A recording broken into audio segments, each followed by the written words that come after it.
Bonjour à tous. Voilà.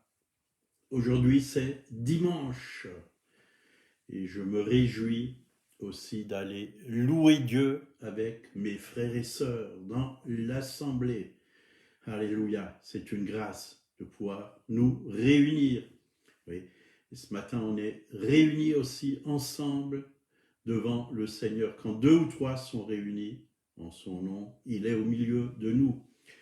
Alors, bonjour Hervé et toute ta famille, bienvenue encore aujourd'hui et une très belle journée, un très bon dimanche à vous tous, Bernard aussi, toute ta famille, soyez bénis en ce jour.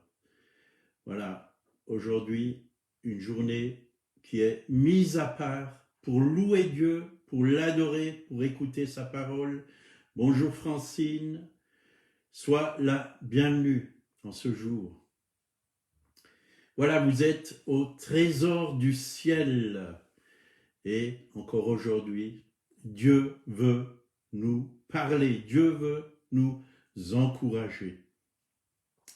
Et on va parler aujourd'hui de la gloire de Dieu. On va commencer, il y aura plusieurs enseignements sur la gloire de Dieu. C'est très important qu'on sache que Adam était un homme et Ève, une femme remplie de la gloire de Dieu. Mais malheureusement, ils ont perdu la gloire de Dieu. Mais en Jésus, on retrouve cette gloire. Et la Bible parle beaucoup de la gloire de Dieu, que ce soit dans l'Ancienne Alliance comme dans la Nouvelle Alliance. La Bible parle de la gloire de Dieu. Bonjour, Paddy, sois béni en ce jour. Voilà, on va prier. Seigneur, merci. Tu es vivant parmi nous, tu es présent, ton esprit est là, ta parole est vivante, agissante, elle est esprit et vie. Merci parce que tu la plantes encore ce matin dans nos cœurs et qu'elle puisse produire du fruit, Seigneur, pour l'éternité, et que beaucoup puissent te connaître en ce jour. Merci Seigneur. Enseigne-nous, nous avons besoin d'être enseignés par toi, Saint-Esprit. Oui, merci, parce que c'est vraiment toi qui nous a laissé et qui a inspiré cette parole qui est vivante et efficace. Que ton nom soit béni en ce jour. Amen. Bonjour Germaine, sois la bienvenue. Voilà. Donc, on va commencer cet enseignement numéro 1 sur la gloire de Dieu. On va en continuer demain, après-demain. Il y a beaucoup de choses à dire là-dessus. Dieu est un Dieu de gloire. Est-ce que vous le croyez? Moi, je le crois. Il manifeste sa gloire encore aujourd'hui. Il n'a pas changé. Il est le même hier, aujourd'hui et éternellement. Ce qu'il a fait il y a 4000 ans, 5000 ans, ce qu'il fait encore aujourd'hui, il manifeste sa gloire. Qu'est-ce que la gloire de Dieu? Donc, le mot hébreu pour gloire, c'est kabod, qui signifie littéralement poids. Poids. Vous voyez, quand Dieu parle, il y a du poids. Ça pèse. C'est très important. Parce qu'il ne parle pas pour rien dire. Il parle parce que ça pèse dans notre vie. Ça transforme nos vies. Ça transforme nos situations. Ça nous bouleverse. Ces paroles ont du poids. Et c'est ça la gloire. Mais il prend la signification de splendeur, abondance, honneur, gloire au sens figuré. Donc, en grec, le terme pour gloire est doxa. Ce terme contient la notion de réputation, honneur, notoriété, louange, dignité, splendeur et brillance. La doxa parle de la réelle majesté de Dieu en tant que gouverneur suprême, l'absolue perfection de sa divinité. Donc la gloire de Dieu, c'est l'essence intrinsèque de la présence qui touche également l'atmosphère et l'environnement.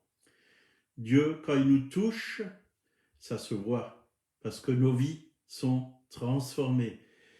Ceux qui sont autour de nous réalisent qu'il s'est passé quelque chose dans nos vies. Et je me rappelle très bien, quand Dieu s'est manifesté dans ma vie, alors que j'étais un hippie, ben, ceux qui m'ont vu après, qui m'ont vu avant d'abord, et qui m'ont vu après, ils ont dit, mais qu'est-ce qui t'est arrivé? Tu n'es plus le même, tu parles plus comme avant, tu as un autre regard. Parce que quand Dieu nous touche, nos vies sont transformées. Le tabac, l'alcool, la cigarette, toutes ces choses, vous voyez, j'en étais libéré. Et Dieu vraiment m'a communiqué sa vie, sa sainteté, et m'a touché par sa gloire. Et à partir de ce moment-là, j'étais un témoignage vivant, mais aussi un témoignage parlant. J'allais, oui, partout pour parler de lui, que ce soit au porte-à-porte, que ce soit dans les bars, dans les bistrots que je fréquentais avant. Quand Dieu touche quelqu'un, ça se voit. Donc la gloire de Dieu et la présence manifeste de Dieu, elle se reflète dans sa création d'une multitude de façons. Dans 1 Corinthiens 15, verset 40, Paul écrit « Il y a des corps célestes et des corps terrestres, mais autre est l'éclat des corps célestes, autre celui des corps terrestres. » Vous voyez, même Jésus, à un moment donné, il était avec Pierre, Jacques et Jean, puis il était transfiguré. Il était devenu tout lumineux, parce qu'il avait l'éclat du corps céleste. Dieu l'a transfiguré. Il rayonnait, il était lumineux, il avait la gloire sur lui. Donc la gloire, reflétée extérieurement par un corps, indique sa condition intérieure. Quand nous sommes remplis de la gloire de Dieu, parce que Dieu a déversé sa gloire à l'intérieur de nous, dans notre esprit. Mais ça touche aussi notre âme et notre corps, parce que quand on est rempli de cette gloire, on rayonne, on rayonne. Sois éclairé car ta lumière arrive. Quand la gloire de Dieu vient sur quelqu'un, alors on peut vraiment dire que on est la lumière du monde. On éclaire ceux qui sont dans les ténèbres. Donc la gloire de Dieu, au commencement, Adam et Ève, ils ont vraiment été revêtus de gloire. C'était leur vêtement, leur vêtement. La gloire de Dieu s'est manifestée dès la création d'Adam et Ève. Genèse 2, verset 7. L'Éternel Dieu forma l'homme de la poussière de la terre. Il souffla dans ses narines un souffle de vie et l'homme devint un être vivant. Au commencement, Dieu a créé l'homme à son image, semblable à lui, le formant en utilisant de la poussière de la terre et a soufflé le souffle de vie, c'est-à-dire sa gloire. Il y avait sa gloire dans le souffle de vie qu'il a soufflé dans ses narines, le souffle de vie, lui a été transmis. L'entièreté de ses vertus et de sa nature et de sa gloire. L'homme, il avait vraiment la ressemblance de Dieu, parce qu'il a été créé à son image et à sa ressemblance. Dieu est un Dieu de gloire. Et c'était ses vêtements. Il était lumineux, il rayonnait, il était plein de lumière. Malheureusement, il a péché et il a perdu la gloire de Dieu. Adam et Ève ont vécu dans cette atmosphère de gloire dans le jardin d'Éden. et dans ce royaume de gloire. Et l'esprit d'Adam et Ève fonctionnait parfaitement, parfaitement, à 100%,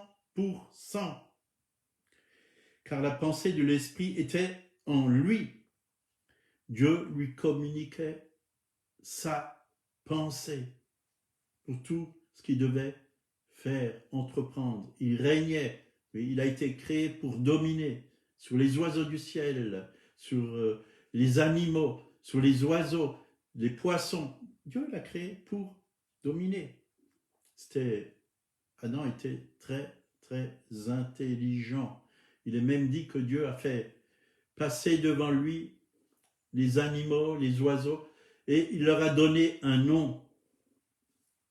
Il était très intelligent, il avait une intelligence extraordinaire. Dieu lui a donné une intelligence extraordinaire.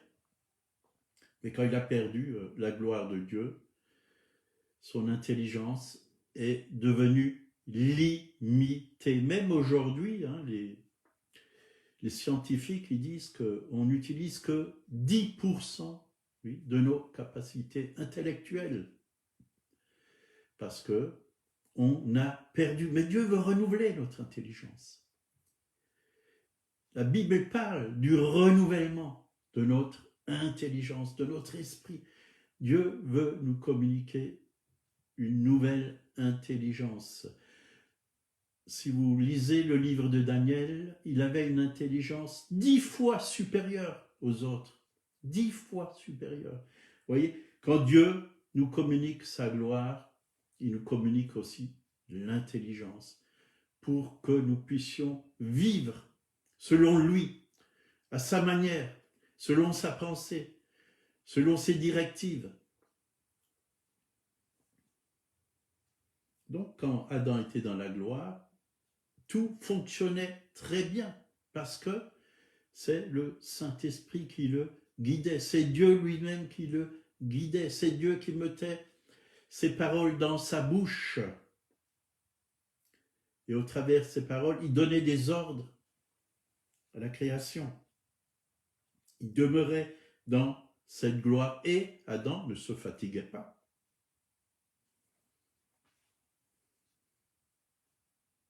Donc il n'y avait ni maladie quand il était dans la gloire de Dieu, ni pauvreté, pas de dépression, pas de tristesse, pas de mort. Parce que dans la gloire de Dieu, tout ça, ça n'existe pas. Ce n'est que les conséquences du péché. Tout était fructueux, même dans la nature, dans le jardin d'Éden. Adam n'avait même pas besoin d'attendre pour une récolte. Parce qu'Adam vivait dans l'éternité, avec Dieu, dans l'éternité. Quand on est dans la gloire, on est dans l'éternité. On vit dans une autre dimension. Et toutes les semences plantées dans l'éternité, ça poussait instantanément parce qu'il n'avait pas besoin d'attendre, il n'y avait pas de temps, ça poussait instantanément. C'est pourquoi parfois on peut voir des hommes de Dieu qui sont dans la gloire de Dieu, ils proclament la parole de Dieu et instantanément il y a un miracle. Mais parfois on reçoit la semence, puis cette semence elle doit germer et produire son fruit.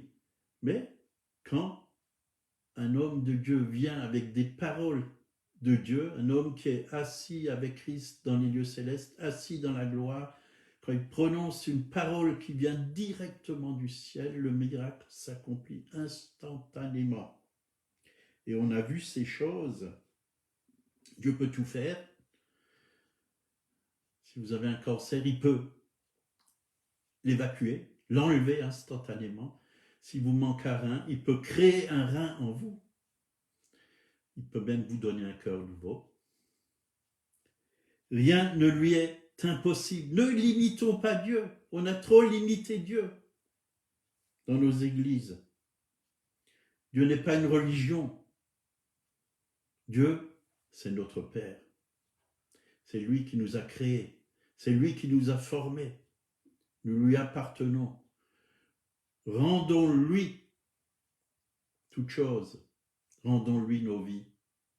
Rendons-lui nos églises. Elles lui appartiennent. Ce n'est pas notre église, c'est son église. Donc la gloire est éternelle. Là où tout se déroule dans le maintenant, dans le moment présent. Donc, ce qui est le plus malheureux, c'est la perte de la présence de Dieu. Qu'est-ce que ça en est quand Adam et Ève ont désobéi et qu'ils ont mangé de l'arbre de la connaissance du bien et du mal? Le Seigneur leur a dit, le jour où vous en mangerez, vous mourrez. Et ils ont perdu la gloire de Dieu. Le péché est rentré dans le monde, la maladie, les ténèbres ont pris le dessus. Au lieu que Adam règne, c'est Satan qui a commencé à régner à cause de la désobéissance. Ils ont réalisé qu'ils étaient nus dans le jardin d'Éden. Mais avant, leur habit, c'était la gloire. Ils étaient revêtus de la gloire de Dieu. Romains 5, verset 12, il a dit, c'est pourquoi, par un seul homme, le péché est entré dans le monde, et par le péché, la mort, et ainsi, la mort s'est étendue sur tous les hommes, parce que tous ont péché. Et Romains 3, 23, il nous a dit, car tous ont péché et sont privés de la gloire de Dieu. Vous voyez, privés de la gloire de Dieu. Mais gloire à Dieu, Jésus est venu. Mais même Dieu, dans l'ancienne alliance, il a manifesté sa gloire, déjà. Au peuple d'Israël, il a manifesté sa gloire. Et on va voir ça après. Donc tous son péchés sont privés de la gloire de Dieu et ils sont gratuitement justifiés par sa grâce, par le moyen de la rédemption qui est en Jésus-Christ. Vous voyez, c'est par l'œuvre de la croix, en acceptant Jésus comme notre Sauveur et Seigneur, que Dieu nous restaure en toutes choses. Il nous restaure en toutes choses. Dieu nous redonne tout en son Fils Jésus. Il est le roi de gloire. Donc quand Adam a péché, quelque chose a changé dans la pensée d'Adam et Ève. Ils ont perdu beaucoup de choses. Ils ont été déconnectés de la source. L'homme a perdu énormément de sa capacité intellectuelle. Mais Dieu nous redonne tout en Jésus-Christ. Nous retrouvons notre intelligence est renouvelée, restaurée. Moi-même, je peux vous témoigner que quand je prenais du hashish, du LSD et toutes sortes de drogues, du champignon hallucinogène, parfois, mes cellules du cerveau étaient détruites, brûlées. J'arrivais plus à penser comme il faut. J'oubliais plein de choses. Mais quand le Saint-Esprit est venu, qui est l'Esprit de gloire, Dieu a renouvelé mon intelligence. Et j'ai commencé à me souvenir, même quand j'étais tout jeune, tout petit, des choses que je ne me rappelais plus. Et Dieu a guéri même beaucoup de choses dans ma vie, de mon passé. Dieu a guéri.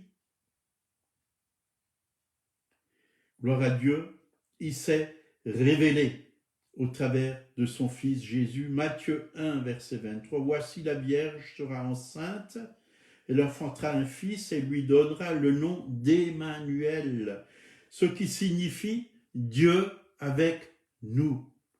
Il est avec nous. Emmanuel. On va bientôt fêter Noël et ce n'est pas interdit pour les chrétiens de fêter Noël, même s'il n'est pas né le 24 décembre. L'important, c'est de savoir qu'il est né, qu'il est venu pour nous sauver et qu'il est notre sauveur. Et on a le droit de fêter sa naissance, qu'importe le jour.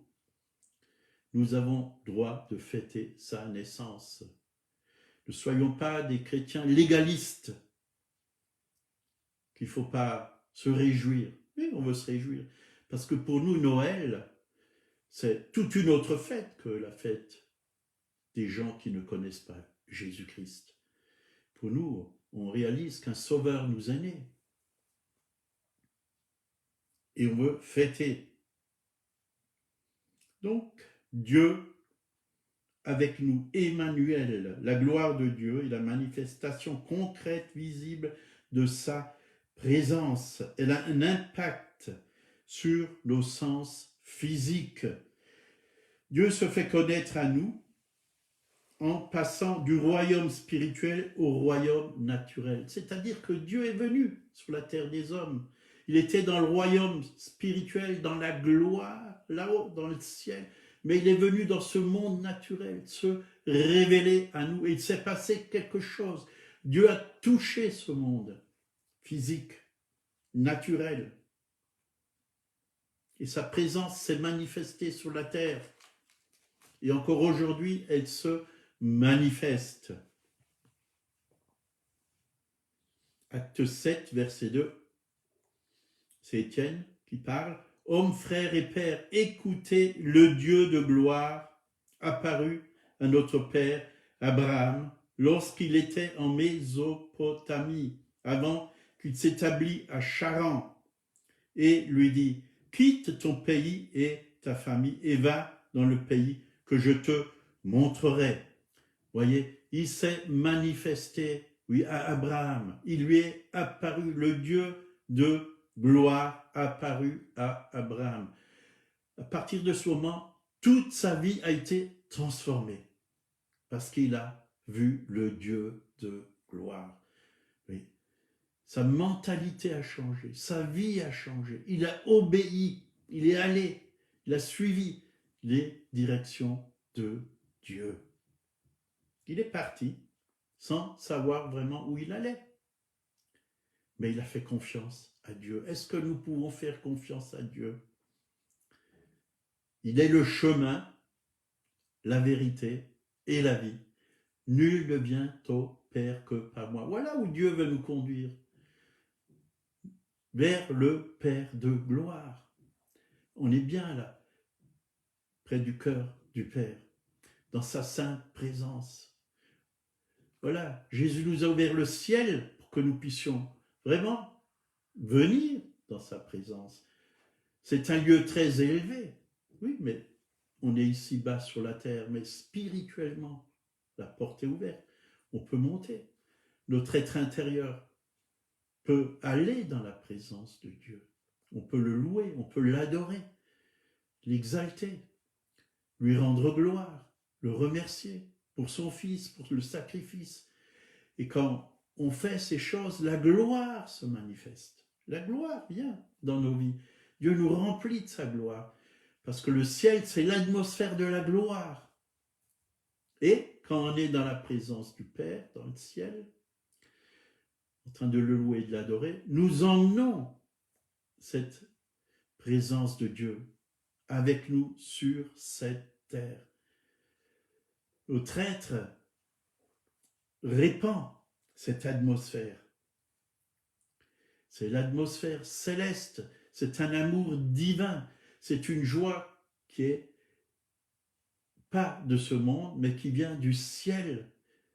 Et personne ne peut enlever ces choses parce que c'est à l'intérieur de nous. C'est pas chimique, c'est éternel. Ça vient d'en haut, ça vient du ciel. Et nous avons besoin de cela. Toute la vie d'Abraham a été transformée. Et il a rencontré ce Dieu de gloire. Nous pouvons le rencontrer, oui, et être avec lui chaque jour dans sa présence, au travers de Jésus-Christ. N'est-ce pas merveilleux? Est-ce que nous profitons? Est-ce que nous prenons du temps pour rencontrer le Dieu de gloire? Et il y a plein de passages qui parlent de cette gloire. On va encore en lire un. Exode 13, verset 21, puis on va finir. le peuple d'Israël, hein. L'Éternel alla devant eux le jour dans une colonne de nuée pour les guider dans leur chemin, et la nuit dans une colonne de feu pour les éclairer, afin qu'ils marchent jour et nuit. La colonne de nuée ne se retirait point devant le peuple pendant le jour, ni la colonne de feu pendant la nuit. Vous voyez, Dieu les a guidés le jour dans la colonne de nuée et la nuit dans une colonne de feu. Et pourquoi il les a guidés comme ça? Parce que Dieu préparait le chemin, il leur montrait la direction déjà. Et deuxièmement, la journée, il faisait très chaud en Israël, la colonne de nuée, oui, ça les empêchait d'être frappés par la chaleur du soleil, ça les protégeait, ça les gardait. Et la nuit, dans le désert, il faisait froid. Colonne de feu, ça les réchauffait. Vous voyez ce que fait la gloire? Ça réchauffe nos cœurs, ça nous protège, ça nous guide, ça nous éclaire. On a besoin de ce Dieu de gloire. À chaque instant, jour et nuit, Dieu était là avec eux. Jour et nuit, Dieu est avec nous. Même quand on dort, il est là. Il veille sur nous, il nous garde, il nous protège. Voilà, passez un très bon dimanche.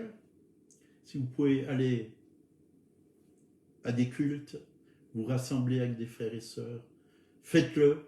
Sinon, dans vos maisons, vous pouvez chercher et adorer le Dieu de gloire, le roi de gloire, Jésus-Christ. Il est vivant. Si vous ne connaissez pas Jésus, il est venu pour se révéler à vous. Oui, il y a 2000 ans, il est venu, on l'a lu. Hein. Emmanuel, Dieu a envoyé Jésus, Emmanuel, Dieu avec nous. Et cet Emmanuel, il veut venir en nous. Il ne veut pas seulement être avec nous, mais il veut être en nous. Alors, dans nos vies, dans notre cœur, par son esprit, vous pouvez tout simplement ouvrir votre cœur et dire « Jésus, Emmanuel, viens, je t'invite dans mon cœur. Lave-moi de tous mes péchés. Purifie-moi, tu es mort à la croix pour moi. Je te donne ma vie, je te donne mon cœur. Oui, prends tout, Seigneur, transforme ma vie comme tu l'as fait pour beaucoup d'autres. Dieu vous aime, acceptez-le comme votre Sauveur et Seigneur. Et votre vie sera plus la même. Soyez bénis, bonne journée. À 11h15, Monique, mon épouse, apportera la parole de Dieu. Donc, à 11h15 sur ma page Facebook. Bonne journée. À demain à 8h.